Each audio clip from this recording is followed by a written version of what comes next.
in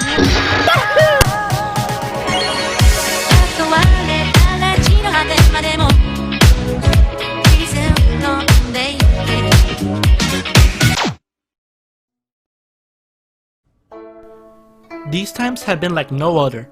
Due to a specific virus, the world has gone crazy. But along came the Avatar on Netflix. And when the world needed him the most, he came to the rescue. Now, like many people, I actually consider myself a huge Avatar fan. And who wouldn't, honestly? We have one of the best villain redemption arcs, incredible music, amazing character development, a great plot, intriguing storytelling and world building with painstaking attention to detail, beautiful colors and amazing animations, and a well-written comic relief character who isn't annoying.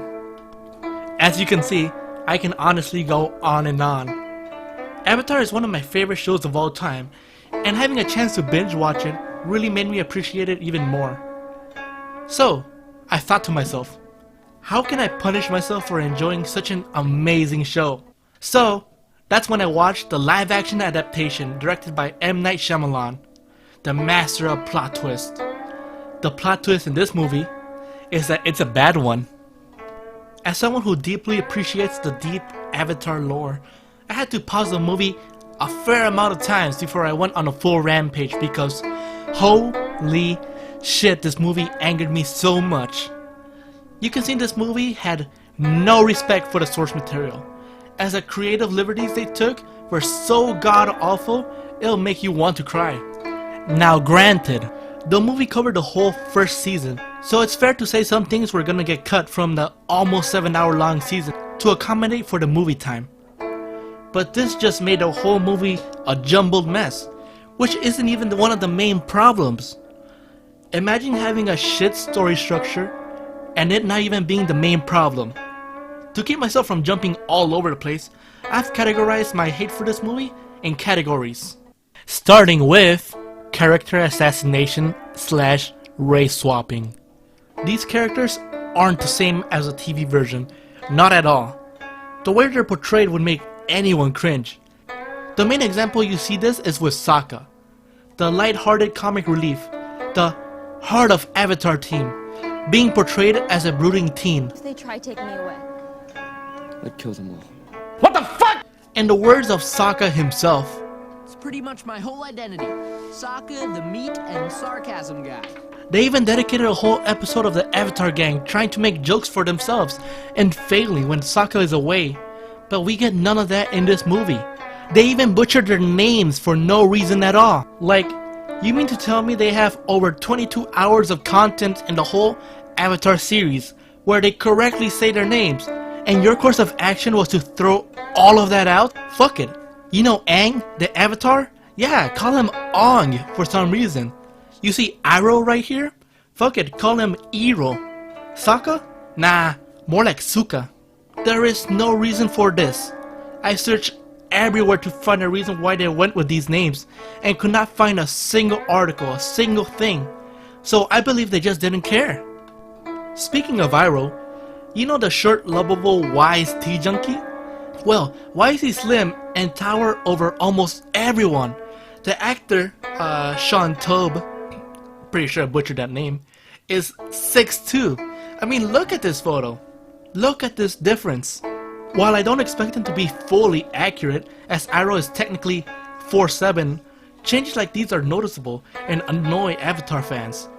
Also, Zuko is technically 5'3" in the show, which means, bending or not, I'm sure I could deck him. Now, when talking about the casting of this movie, there's a clear elephant in the room. And I'm talking about it, I don't care. Now, the Avatar series takes place in the whole existing Avatar world, as we see them travel far and wide. And it is safe to say that there is more than one race. While the show never states what ethnicity they are, their surroundings, their culture, and just their way of life says it all. So, we can come to the conclusion that the Fire Nation people are Oriental, as their structures and their beliefs closely resemble that of Chinese culture. The Water Nations are based off Eskimos. The Earth Nation, being as big as it is, shares both European and Asian inspired structures, while the air nomads, well, you got me there honestly, free for all.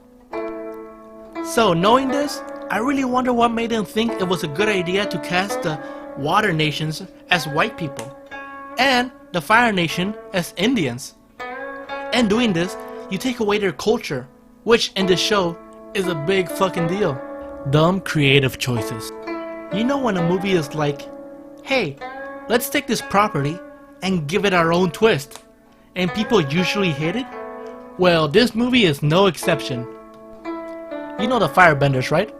They're so menacing because they can burn you alive at any moment as actual fire comes out of them, making them a threat wherever they go. Well, this movie went another way. Now get this.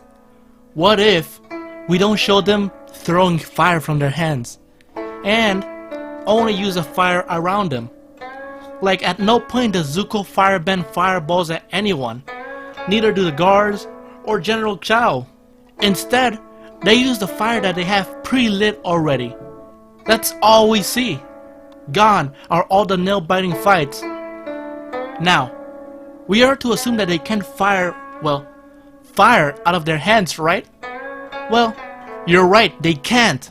Except only Iroh can when he goes full Sekko mode. And just their reaction says it all. He's making fire out of nothing. If the movie decided it could be a thing, then why not have everyone shoot fire from their hands? So much potential gone to waste. Speaking of wasted potential, let's see what one earthbender can do in the show.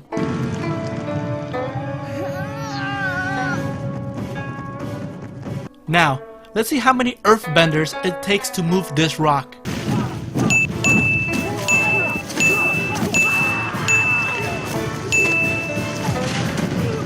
Gone are the fast-paced boulder action. In with the... How disappointing. Also, remember when Haru earthbended and was taken away to a Fire Nation prison made of metal? Because of course you wouldn't want them to overthrow the wardens and escape. I mean, it's common sense. Keep the earthbenders away from Earth and they're basically powerless. Well, there is no Haru subplot in this. They just stumble onto the prison. And where's the prison? Yup, out in the open. This is where the Fire Nation keeps the earthbender prison. No cells, no wall, no jail, and earth everywhere. What the fuck? Not only is this scene full of poor writing, but it also lacks common sense. In this scenario, they could easily escape at any time since they greatly outnumber the guards. And guess what? They do escape. Only after Aang was like, hey, idiots, there's earth around you. Move it. This movie is so disappointing. Bad acting. Child stars are notorious for being bad actors. And I mean, it's not their fault. They're still young and inexperienced. But oh man, is this movie filled with bad acting. I ran away from home. We got in a storm. We were forced under the water of the ocean. Oh, I see. It wasn't very smart. I was just upset. Thanks for saving me. Lucky. I probably should get home. No, I'll be worried. You're not still upset? Not as much as I was. And weirdly shot scenes. Why can't the Avatar have a family? I asked that. They said that's a sacrifice the Avatar always has to make. Shyamalan's style is to get close-up shots right of their faces, and it works at times, but it's just awkward and distracting. Stealing character moments. One thing the Avatar series does super well are character moments. These character moments are shown when a person is set up with a difficult decision in which defines them as said person.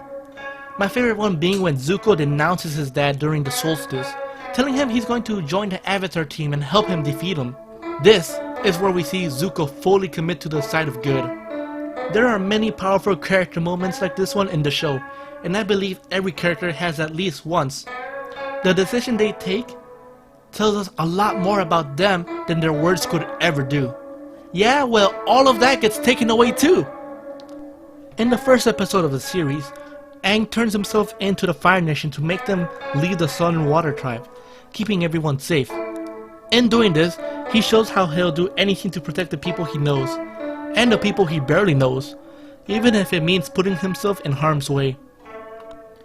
What did the movie do? Had the Avatar hide away with a bunch of kids, potentially putting them in danger, only getting caught because the Fire Nation guard went into said kid-filled igloo and found him. Think about that for a moment. Hashtag not my avatar. Believe me when I say this isn't the only character assassination we have, but to start the movie off like this, it just really left a sour taste in my mouth. The sole purpose of this movie was to cash in on the Avatar hype as it came out only a few years after the series ended.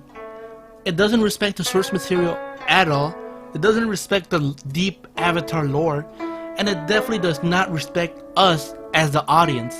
I had to fight through this movie, and I can honestly see why this movie only has 5% on Rotten Tomatoes.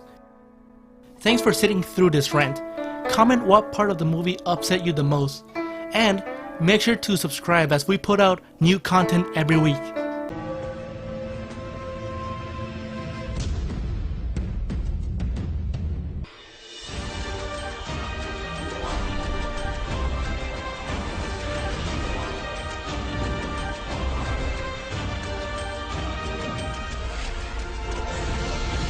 You can master the art of bending with a toy from The Last Airbender, rated PG, in your McDonald's Happy Meal.